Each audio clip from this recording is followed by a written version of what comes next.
Meralco TNT, no, Game 4, no, yung laro kahapon, second game. So, nagpalit ng import itong dalawang koponan, no. Yung pumalit kay Bolbol si Chris McCollum at itong si Patrick Gartner. So, in-address ni Patrick Gartner yung hindi na ibibigay ni ni ni Marvin Jones, no? Yung offensive capabilities nito ni Patrick Gartner, which is yung shooting, stretch big ito, at saka marunong maglaro of the system. Marunong siya maglaro of the system, no? Marunong siya maglaro of the system. Hindi nga, kumbaga siya nagki-create ng decisions of the pick and roll, no? Especially pag naka-post up siya yung nagbibigay din ng pasa sa mga teammates niya. So in a way, and dahil sa matangkad din ito si Gartner, nakakadepensa.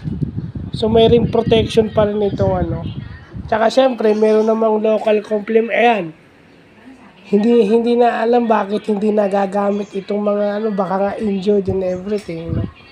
Lumabas yung mga scorers ng Meralco, yung bench depth ng Meralco very evident, no?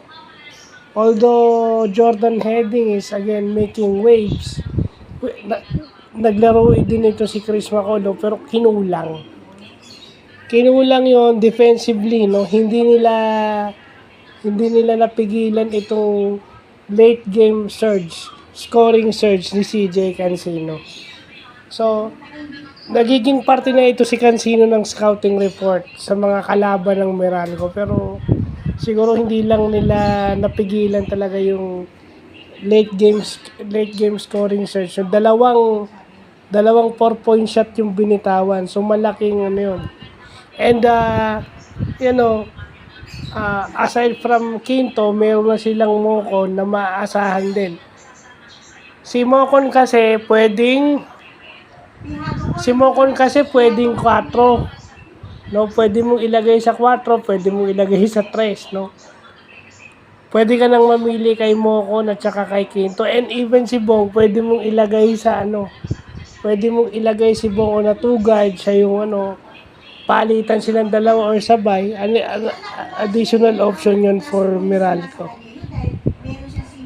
I mean, TNT got pero wala. Talagang talagang binigyan lang ng diin ng Meralco yung laro ngayon. So, yun lang po.